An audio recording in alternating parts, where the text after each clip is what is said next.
Elmer José Peña Castillo, buenas noches. Buenas noches, Lee. Hola, Dimas Francisco, gusto de saludarte. Abigail, Lilian Barrios.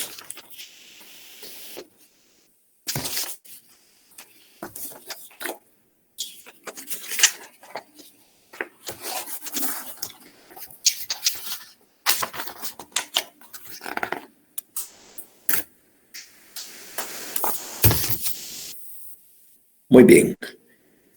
Elsa, Suseli, Stephanie, Gabriela, muy buenas noches.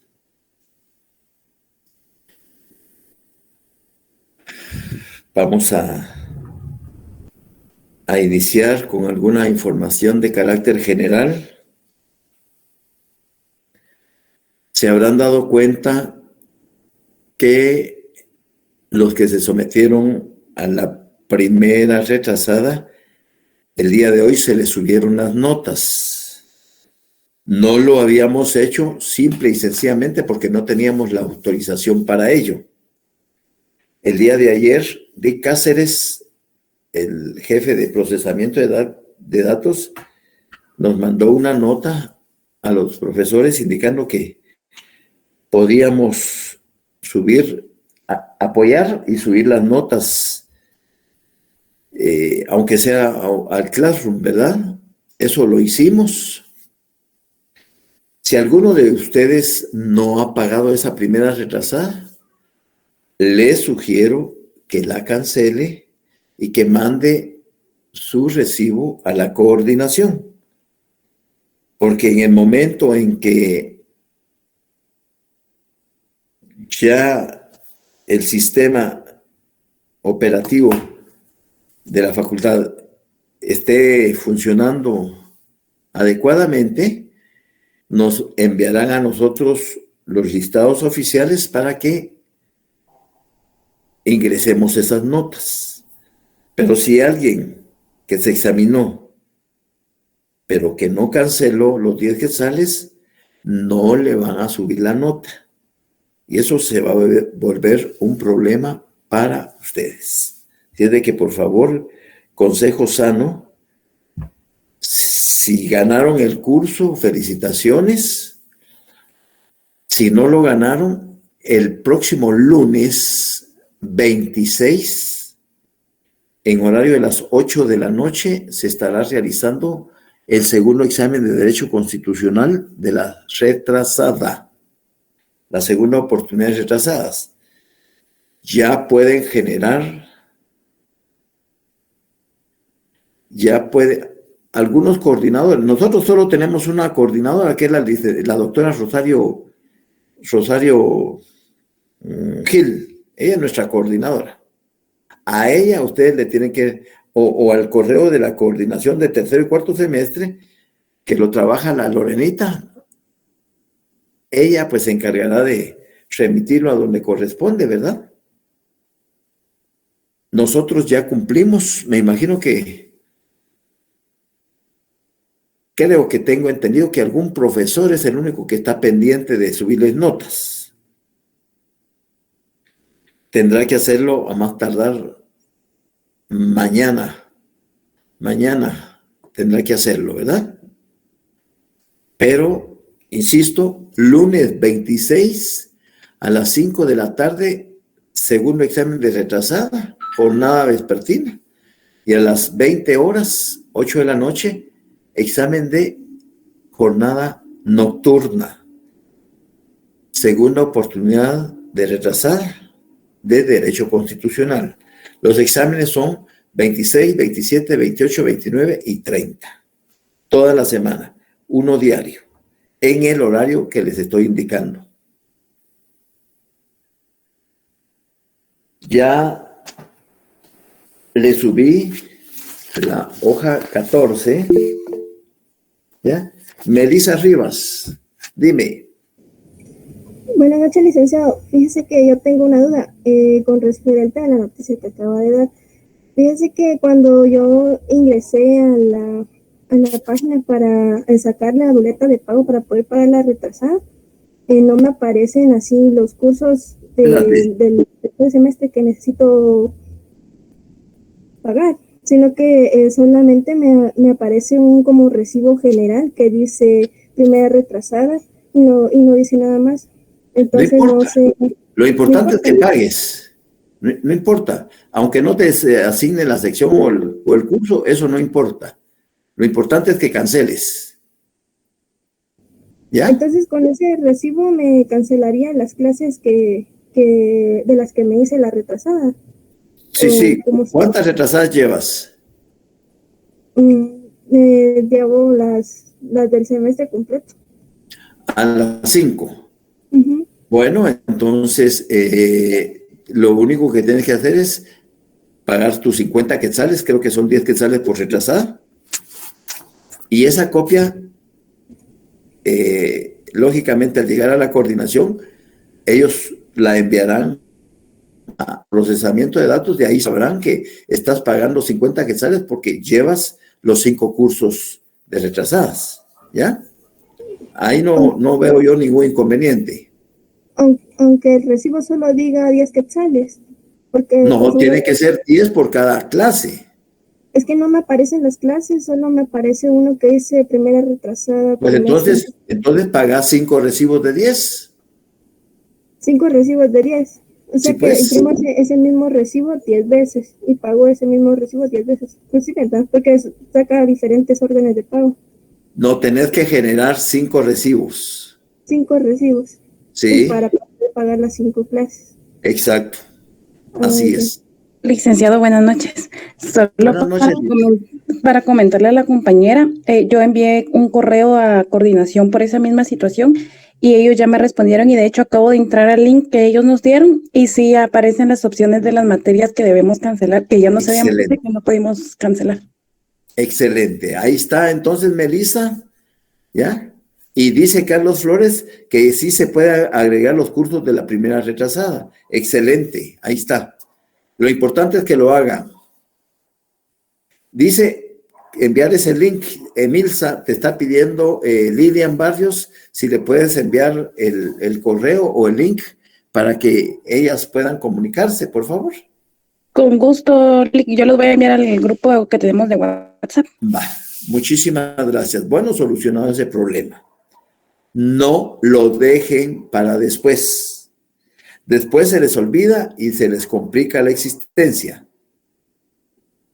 Para servirte, Melissa.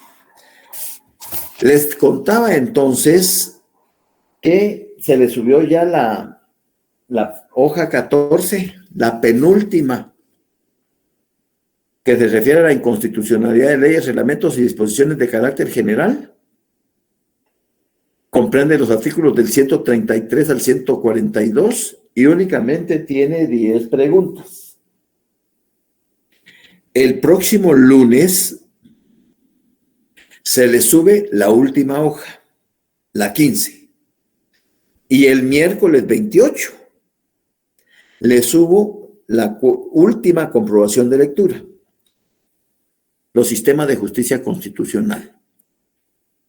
Eso significa que de mi parte he cumplido con subirles todo el material que les ha ido apoyando poco a poco en el contenido temático. Tienen todo el mes de octubre para ponerse al día. Tienen todo el mes de octubre para que ustedes se pongan al día. Háganlo, por favor, porque están en juego 10 puntos. Ahí cada quien se va a poner su nota dependiendo de cómo esté su texto paralelo. Si tienen completitas todas las preguntas de las 15 hojas y tienen completitas todas las preguntas de las 4 comprobaciones de lectura, ¿por qué no se van a poner 10 puntos? Claro que merecen ponerse 10 puntos.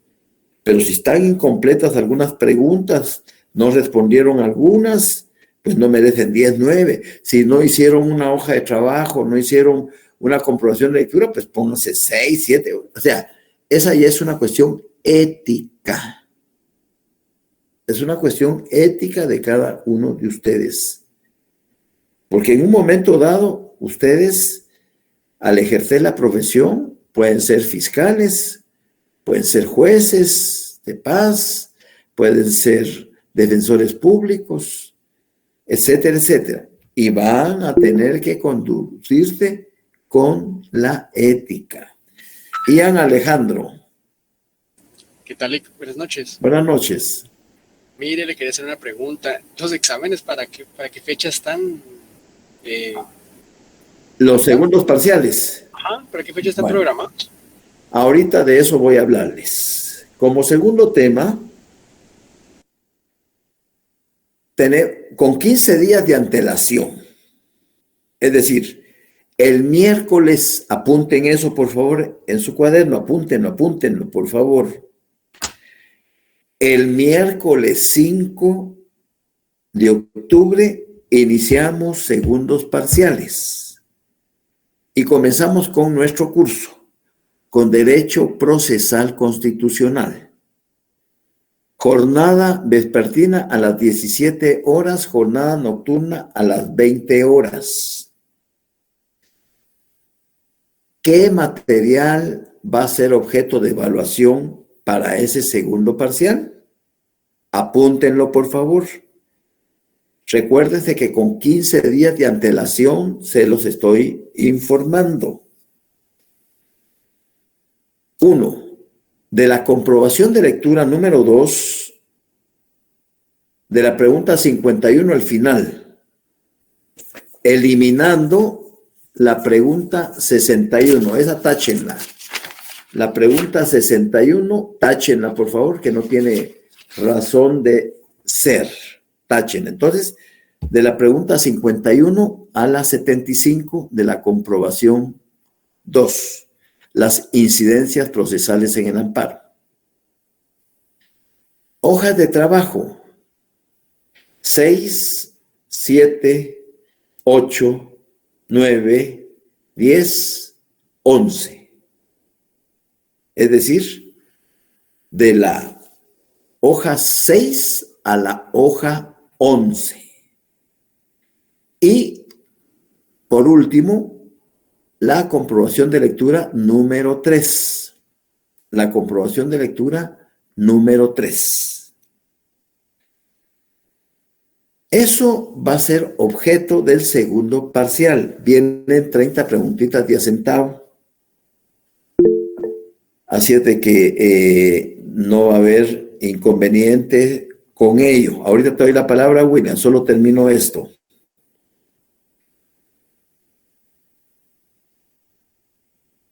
Repito, de la pregunta 51 a la 75 de la comprobación de lectura 2, incidencias procesales del amparo, hojas 6, 7, 8, 9 y 10 y 11. Y la comprobación de lectura número 3. Al final, creo que son 200 preguntas las que van a hacer. El examen va a ser de 30 puntos y los 10 puntos del texto paralelo, ahí integramos los 40 puntos. Ahora sí te puedo dar la palabra a quien la solicitó. Buenas noches, licenciado. Buenas noches, William.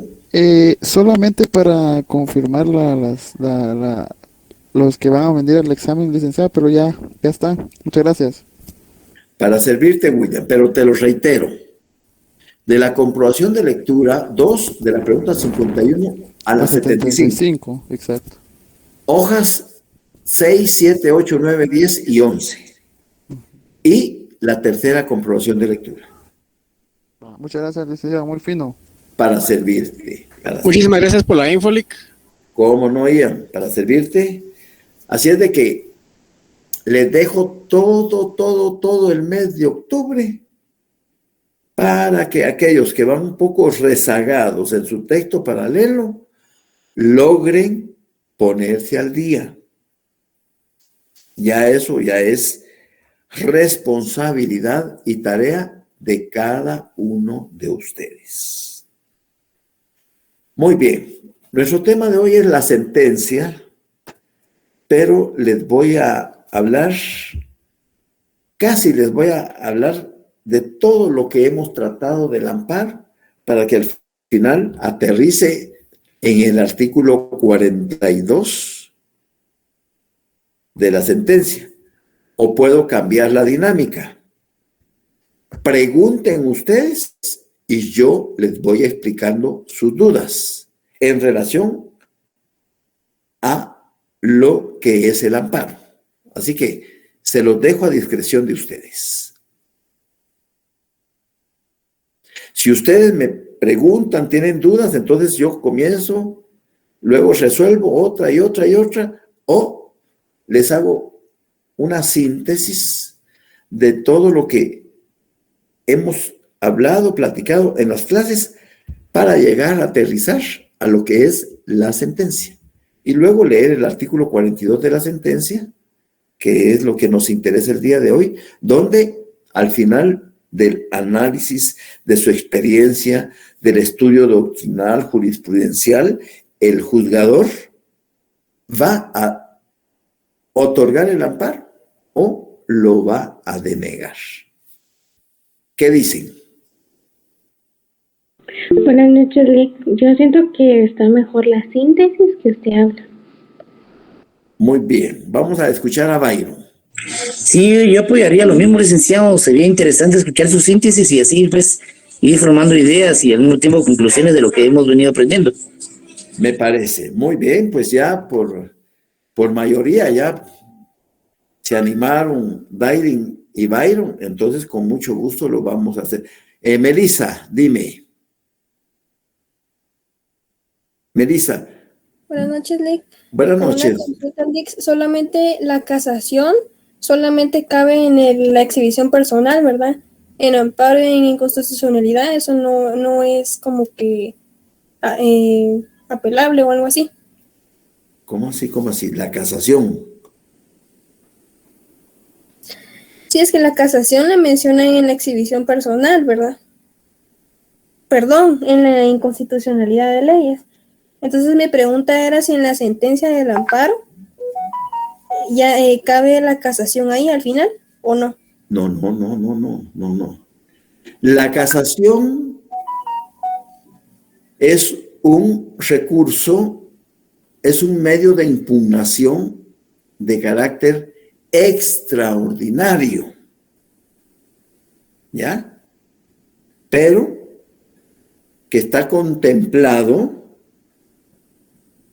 en el Código Procesal Civil y Mercantil, en el libro sexto, donde están todos los medios de impugnación. Si tú te vas a tu Código Procesal Civil y Mercantil y buscas a partir del artículo 596, a ver si no estoy equivocado,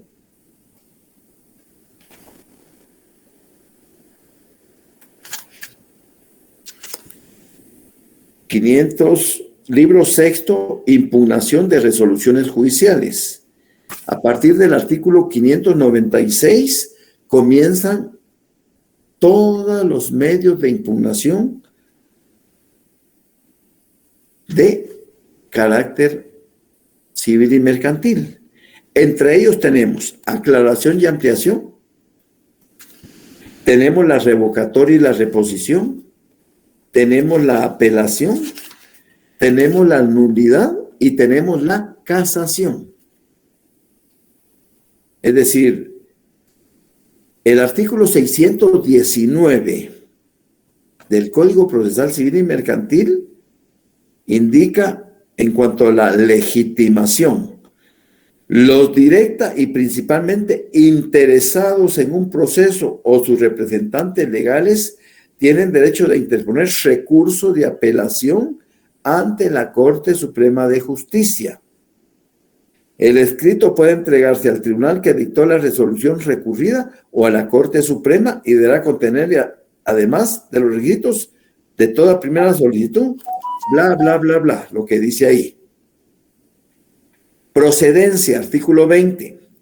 El recurso de casación solo procede contra las sentencias o autos definitivos de segunda instancia no consentidos expresamente por las partes que terminen los juicios ordinarios de mayor cuantía. Es decir, ese es la única oportunidad que tú puedes interponer el recurso extraordinario de casación cuando lo que estás litigando es un juicio ordinario de mayor cuantía. Ahí te cabe la casación. Y la casación la vas a interponer ante la Corte Suprema de Justicia o ante el Tribunal de Segunda Instancia para que la eleve por cualquiera de dos motivos. Motivos de fondo y motivos de forma. Pero esos son recursos. Si tú estabas litigando un juicio ordinario de mayor cuantía y en la segunda instancia la sala, el fallo de la sala te fue desfavorable y ya no cabe más que casación, te vas a interponer la casación. Pero si no se casa el fallo,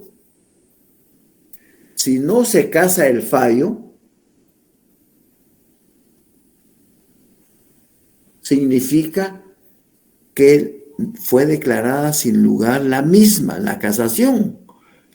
¿Y qué te queda? ¿Qué es lo único que te queda? Sabiendo tú que te han violentado tus legítimos derechos a la defensa y al debido proceso. ¿Qué te queda? El amparo. ¿Por qué? Porque agotaste la definitividad procesal, agotaste todas las instancias habidas y por haber, administrativas y judiciales, y lo único que te queda es casación. Y como estás dentro de la temporalidad, es decir, dentro del plazo, el término de 30 días para interponerla, cumples con ese otro requisito. Cumpliste con la definitividad. Y teniendo tú la legitimación activa porque fuiste la persona afectada y la sala o la Corte Suprema de Justicia, que fue el que conoció la casación, vas a impugnar ese fallo de la Corte Suprema de Justicia, hay una coincidencia, ambos sujetos tienen legitimación. Entonces cumples con los elementos previos para un buen planteamiento de amparo. ¿Te quedó claro ese aspecto, Melissa? Sí, Lick, muchas gracias. Vaya. Ian Alejandro. Lick, a mí me surge una duda. Es que eso yo recuerdo que medio lo había entendido, pero no sé. Eso de los fallos de fondo y de forma, ¿cómo es que los distinguen? Eso sí no.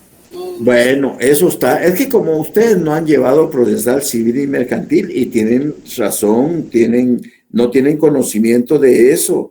Quizás yo les toco temas que de verdad los invita a leer, pero no a comprender. Pero no es porque ustedes no quieran comprenderlo, sino sus conocimientos ahorita no son los adecuados para entender un proceso de casación, que te digo que a mí me cuesta, porque en mi examen privado me recuerdo, en aquel entonces a mí me tocó investigar y trabajar una casación de fondo.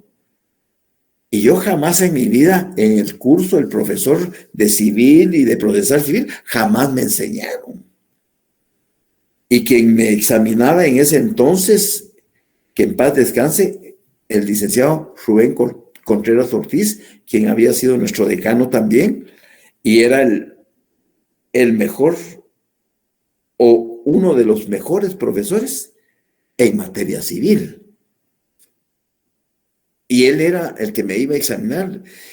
Y yo, pues, preocupado, me fui al archivo de la Corte Suprema de Justicia a leer las gacetas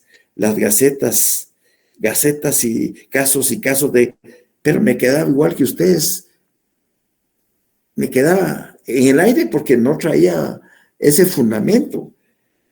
En el artículo 621 del Código Procesal Civil y Mercantil te habla de la casación de fondo. Lo voy a leer solo para satisfacer la curiosidad de ella. Discúlpeme, me voy a llevar 2 minutos. Habrá lugar a la casación de fondo, 1, cuando la sentencia o auto recurrido contenga violación, aplicación indebida o interpretación errónea de las leyes o doctrinas legales aplicables. 2, cuando en la apreciación de las pruebas haya habido error de derecho o error de hecho, si este último resulta de documentos o actos auténticos que demuestren de modo evidente la equivocación del juzgador. Se entiende por doctrina legal la reiteración de fallos de casación pronunciados en un mismo sentido en casos similares no interrumpidos por otro en contrario y que hayan obtenido el voto favorable de 4 magistrados por lo menos. Ahí te explica por qué motivos procede la casación de fondo. Y el artículo 622 te indica la casación de fondo, de forma, perdón. Artículo 622, casación de forma. Procede la casación por quebrantamiento sustancial del procedimiento en los siguientes casos. 1. Cuando el tribunal de primera o de segunda instancia careciere de jurisdicción o de competencia para conocer en el asunto de que se trate, o cuando el tribunal se niegue a conocer teniendo obligación de hacerlo. 2. Por falta de capacidad legal o de personalidad de los litigantes o de personería en quien los haya representado. 3. Por omisión de uno o más de las notificaciones que han de hacerse personalmente conforme al artículo 67, si ello hubiera influido en la decisión. 4. Por no haberse recibido a prueba el proceso o sus incidencias en cualquiera de las instancias cuando proceda con arreglo a la ley o si hubiera denegado cualquier diligencia de prueba admisible si todo ello hubiera influido en la decisión.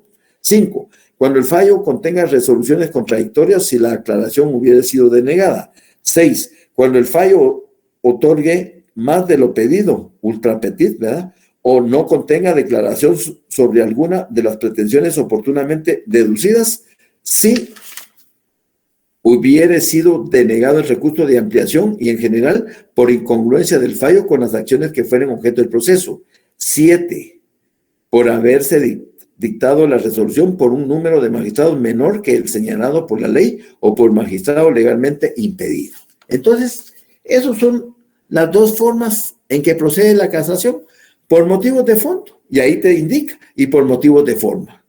Eso lo vas a ampliar mucho, Ian Alejandro, en tu curso de Derecho Procesal Derecho Procesal Civil y Mercantil. Sí, es que yo la noción que tenía era que eran casos de cuando se violaba una ley sustantiva o una ley adjetiva de proceso en este caso, ¿verdad? Sí, pero solo era grandes rasgos. Ahorita ya está mejor porque ya más o menos entendí. También ya vi dónde está porque no sabía dónde estaba. Exacto, ahí está claro. Artículos 621 y 622. ¿Ya? Lick, ahora bien, con lo de la pregunta de la compañera, yo no sé si le entendí a ella, pero yo le entendí otra pregunta y salió, ¿verdad? Digamos, en los casos de amparo, que el amparo fuera rechazado en la sentencia, ¿verdad? ¿Cabe algún recurso? A ver. ¿Que el amparo? El amparo fuera rechazado en la sentencia. Fue denegado. Exacto. ¿Cabería la casación en ese sentido? Si digamos que hubiera un error de algo, ¿no? No. Ojo. Te lo aclaro de una vez. Si se está tramitando el amparo en primera instancia y la sentencia declara sin lugar el amparo, lo que procede es la apelación a esa sentencia, cuya apelación va a ser conocida por la Corte de Constitucionalidad. Eso es cuando se conoce o se tramita el amparo en primera instancia. Este es declarado sin lugar por el tribunal. Lógicamente que el amparista está inconforme con el fallo y va a apelar esa sentencia. Y esa apelación va a ser conocida por la Corte de Constitucionalidad. Ahora bien, si el amparo se tramita en única instancia, ahí no hay apelación.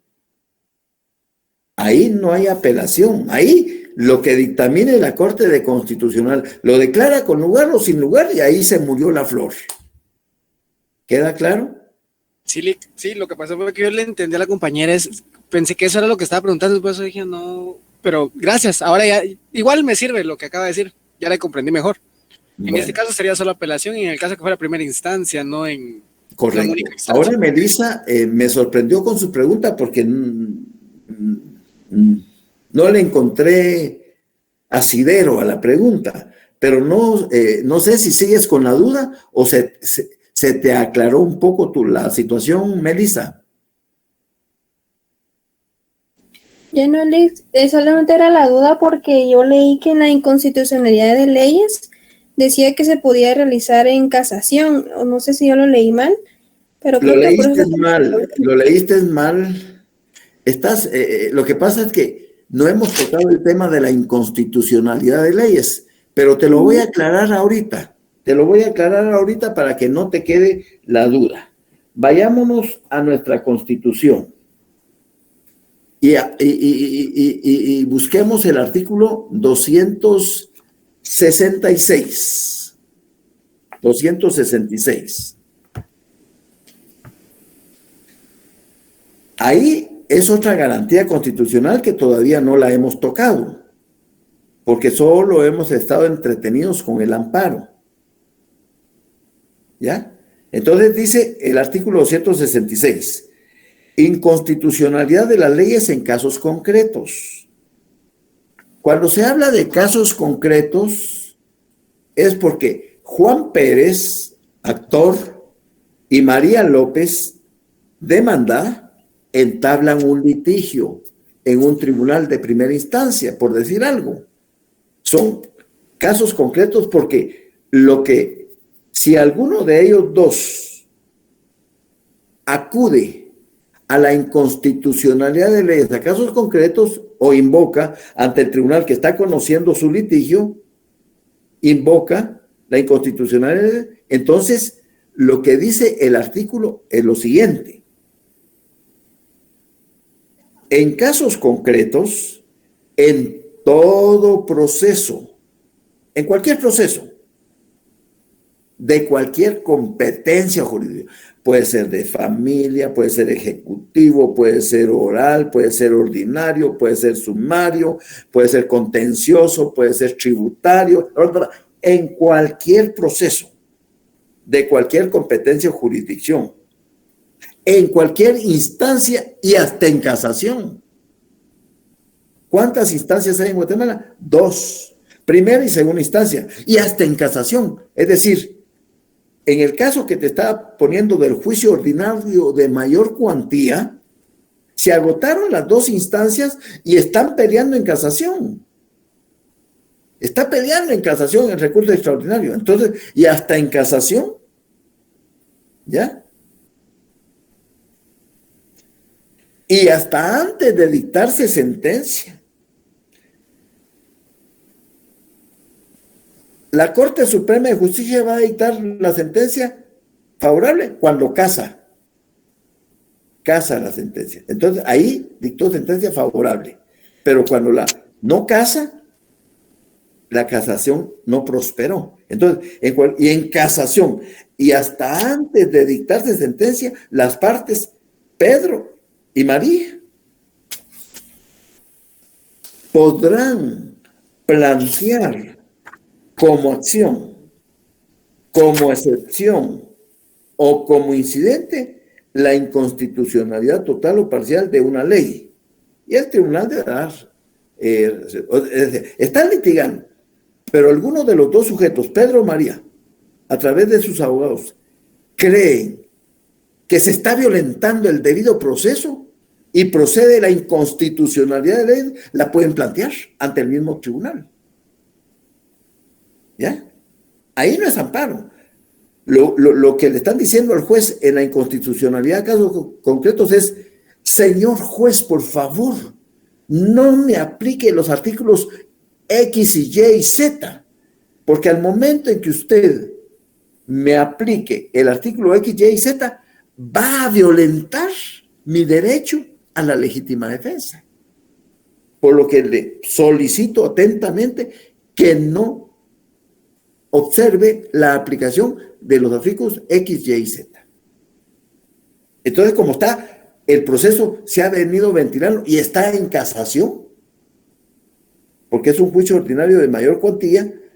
Hasta en esa etapa, como no se ha dictado sentencia, y antes de dictarse sentencia, viene el abogado y le solicita a la Corte Suprema de Justicia, a los magistrados de la Corte: miren, por favor, al momento de casar o al momento de fallar, no me vayan a aplicar los artículos X, Y y Z, porque si lo hacen, me van a causar un atropello a mis derechos constitucionales de la legítima defensa y el debido proceso. En ese momento, eso es lo que quiere decir el artículo 266 respecto a la inconstitucionalidad de leyes a casos concretos. Que puedes utilizar esa garantía constitucional hasta en casación, aunque esté en el recurso extraordinario de casación, pero antes de que se dicte la sentencia. ¿Estamos? Sí. ¿Cómo no? No se queden con dudas, por favor. No se queden con dudas. En 20 minutos les voy a hacer una síntesis para llegar a la sentencia. ¿De acuerdo? 1. No hay materia que no sea susceptible de amparo. El amparo cabe en cualquier materia y puede ser invocada como garantía constitucional por cualquier persona que esté en el pleno goce de sus facultades civiles, volitivas, mayores de edad, hombres y mujeres mayores de edad, o pueden hacerlo a través de sus representantes legales. Pueden ser estos, si son menores de edad, padres de familia, acreditando la personería con la debida certificación de partida de nacimiento, o bien, si es una institución privada, con el nombramiento del gerente, del presidente, del consejo de administración, del administrador único, representante legal, etc. Pero antes de plantear una demanda de amparo e iniciar ese proceso, tenemos que tener claro esos elementos previos que les he mencionado con anterioridad. Debemos tener claro que se agotó la definitividad procesal, todas las instancias habidas y por haber, administrativas y judiciales. Que estamos dentro del término para plantear el amparo, la temporalidad, que es de 30 días, después de efectuada la última notificación o de conocido el hecho por parte del amparista. Y 3, que tengan legitimación, que haya una coincidencia entre el sujeto activo, que va a ser siempre el amparista, y el sujeto pasivo, que siempre va a ser la autoridad que abusó de su derecho a través de una actuación, a través de una resolución, a través de una disposición, y que con ese actuar o no actuar le causó un perjuicio, un grave daño, un atropello a la integridad personal del amparista o de sus bienes. Siempre, como abogados, tenemos que tener claro el artículo 5, que todos los días y horas son hábiles, que debe presentarse en papel bond, que el amparo debe resolverse el mismo día en que se presentó y notificarse dentro de las 24 horas siguientes, y que el tribunal debe darle prioridad por sobre los demás asuntos que está conociendo. Cuando tengamos que conocer quién es el tribunal competente para conocer materia de amparo, tenemos que tener presente acá en nuestro disco duro el auto acordado 1/2013, que contiene únicamente solo 9 artículos y que ahí nos va a dar en los primeros 5 artículos los tribunales que tienen competencia para conocer los amparos, dependiendo en contra de quiénes. Por ejemplo, si sé que hay que interponer un amparo en contra de los 3 organismos del Estado, es la Corte de Constitucionalidad, en única instancia. Artículo 1. Luego está en el artículo 2 la competencia de la Corte Suprema de Justicia. Luego en el artículo 3 la competencia de la Cámara de Amparos y Antejuicios. Luego en el artículo 4 la competencia de las salas de apelaciones. Y luego en el artículo 5 los jueces de primera instancia. Esos son los básicos. Ahí yo me ubico y ya sé qué tribunal va a ser el competente. El proceso de amparo se inicia con la demanda. La demanda, para elaborarla, para hacerla, tengo que tener presente el artículo 21 de la ley y el artículo 10 del Acuerdo 1/2013, en donde están señalados todos los requisitos que debemos de cumplir para un buen planteamiento del amparo, tomando en consideración que ya hemos conocido la definitividad, la legitimidad y la temporalidad. Cumplimos con esos elementos previos. La rogación, el impulso de oficio, tenemos que tenerlo presente. Artículo 6, que solo la presentación del amparo es rogada. Todo el trámite del mismo es bajo la responsabilidad del tribunal. El artículo 7, la supletoriedad, es decir, algunas veces tenemos que auxiliarnos de otras leyes como el Código Procesal Civil, por ejemplo, cuando voy a hacer el ofrecimiento de los medios de prueba que señala el artículo 128 del Código Procesal Civil y Mercantil. Entonces el artículo 7 me autoriza, me faculta para que acuda al Código Procesal Civil y vea qué medios, dentro de esos 7 medios de prueba, declaración de parte, declaración de testigos, informes científicos, documentos, ahí está. Ya se los he repetido varias veces. Presento mi memorial. El comisario lo sella, se lo pasa al secretario, este lo califica. Si el memorial cumple con todos los requerimientos del artículo 21 y del artículo 10 del Acuerdo 1/2013, él hace su primera resolución, que es un decreto, el cual se lo pasa al juez para que él le dé el visto bueno y que esté de acuerdo. Y en esa resolución admite para su trámite el amparo, porque ningún amparo debe de ser rechazado, ningún amparo.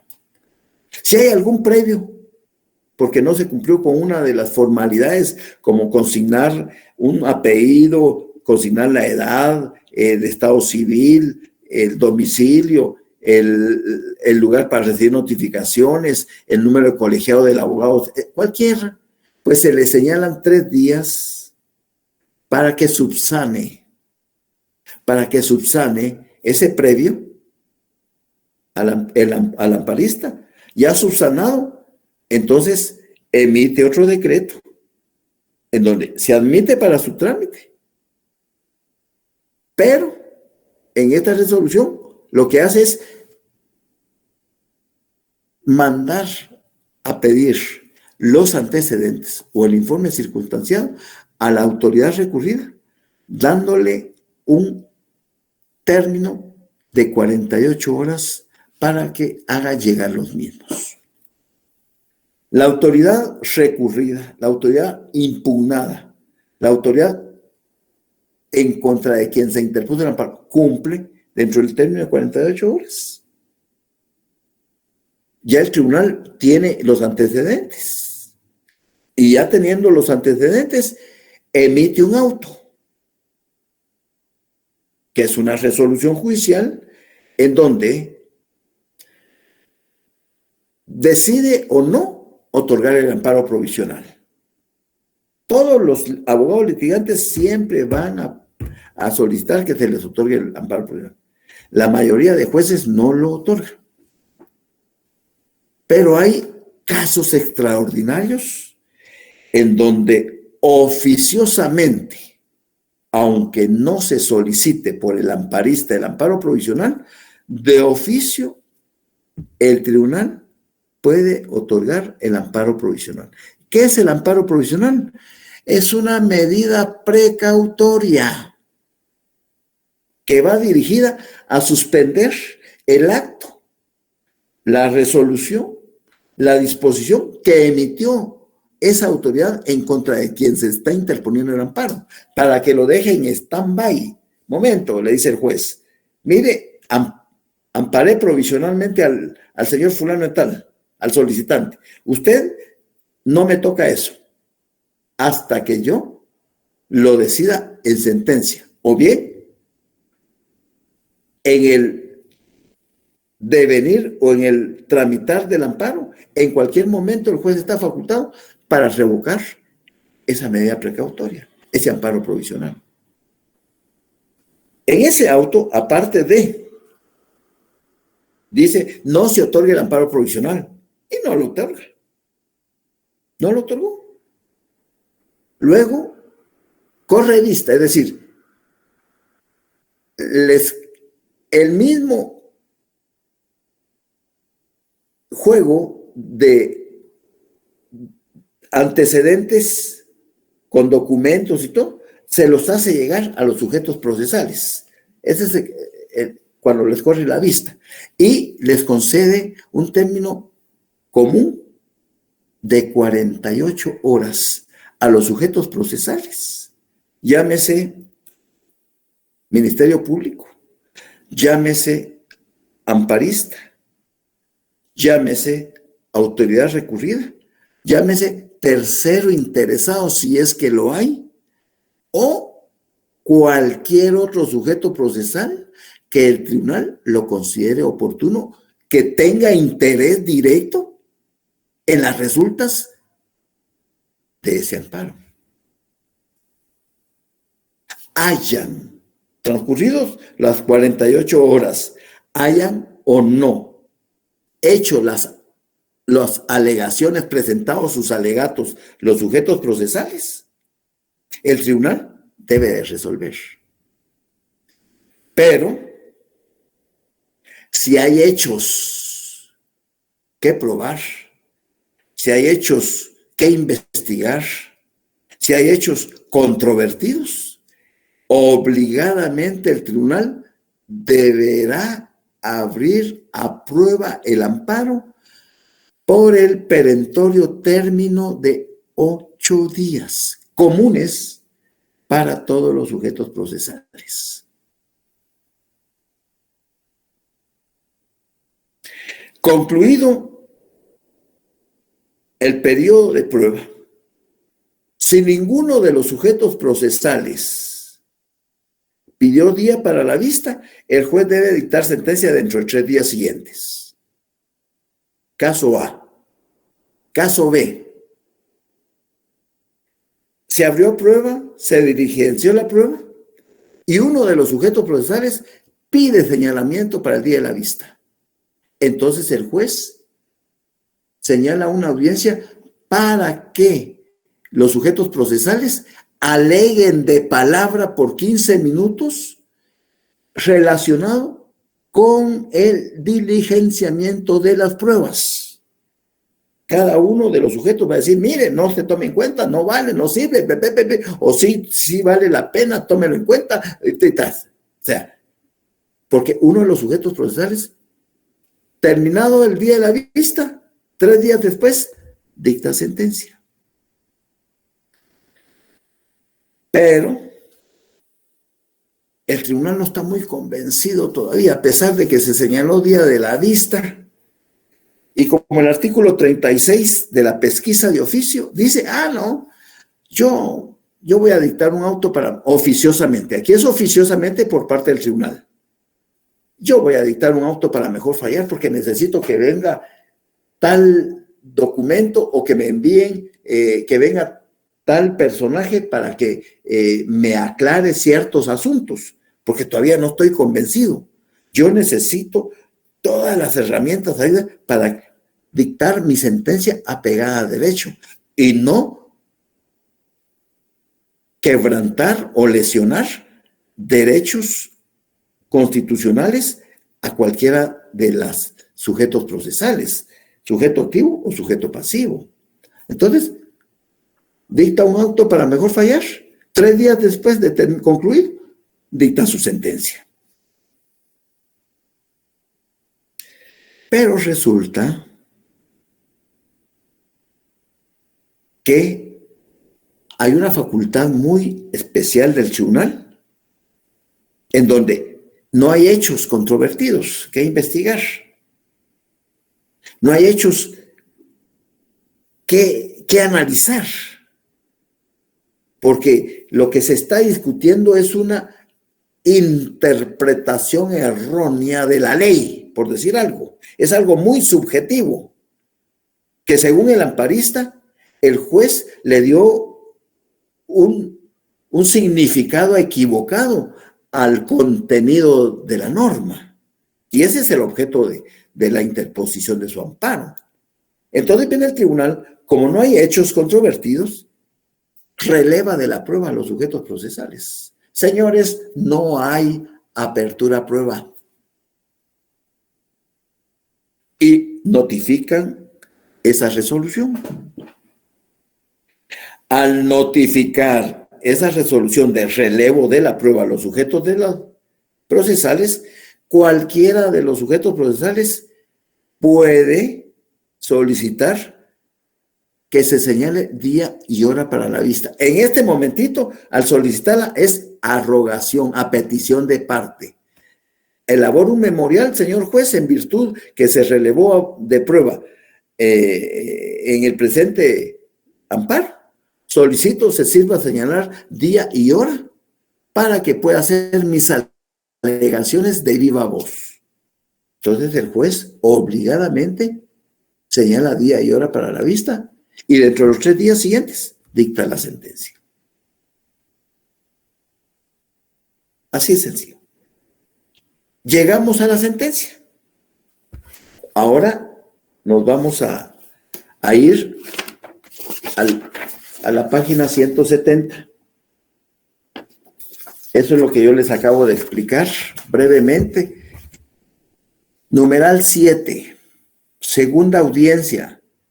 Concluido el término probatorio, que es de 8 días, el tribunal dará audiencia a las partes y al Ministerio Público por el término común de 48 horas para que se manifiesten sobre las pruebas rendidas. Me bajo al 8b. Transcurrido el plazo, se hayan o no pronunciado, el tribunal dictará sentencia. Me traslado al 8a, vista pública. Si alguna de las partes o el Ministerio Público solicitare que se vea el caso en vista pública, una vez evacuada la segunda audiencia o al notificarse la resolución que omite la apertura a prueba, es decir, el relevo de prueba, el tribunal la efectuará el último de los 3 días siguientes y a la hora que determine el tribunal. Me bajo al 9b. Efectuada la vista pública, el tribunal dictará sentencia en los 3 días siguientes. Me traslado al 9a. Auto para mejor fallar. El tribunal mandará a practicar las diligencias y a recabar los documentos que considere necesarios para mejor fallar, dentro de un plazo no mayor de 5 días. Es de la pesquisa de oficio, artículo 36. Se liga con el 40. Me bajo al 10. Vencido el plazo del auto para mejor fallar o practicar las diligencias ordenadas, el tribunal dictará resolución dentro de los 3 días siguientes. Punto. El último párrafo. Si la Corte de Constitucionalidad conociera en única instancia una apelación, podrá ampliarse el plazo por 5 días más, pero eso es en única instancia. Vayámonos entonces al artículo 42 y con eso concluimos. Sentencia. Capítulo 6, sentencia. Llamada 78. Esta será dictada 3 días después de efectuada la segunda audiencia, efectuada la vista o vencido el plazo del auto para mejor fallar, según sea el caso, mismo que puede ser ampliado hasta por 5 días más, según lo estipula el artículo 39, cuando es en única instancia. Artículo 42. Análisis del caso y sentencia, llamada 79. Ver artículo 35, pero habla de las formalidades de la sentencia, cómo debe redactar. Eso no nos interesa. Mejor leo el artículo. Al pronunciar sentencia, el Tribunal de Amparo examinará los hechos, analizará las pruebas y actuaciones y todo aquello que formal, real y objetivamente resulte pertinente. Examinará todos y cada uno de los fundamentos de derecho aplicables, hayan sido o no alegados por las partes. Con base en las consideraciones anteriores y aportando su propio análisis doctrinal y jurisprudencial, pronunciará sentencia interpretando siempre en forma extensiva la Constitución, otorgando o denegando amparo, con el objeto de brindar la máxima protección en esta materia, y hará las demás declaraciones pertinentes. Ahí estamos. ¿Me di a entender? ¿Lo comprendieron?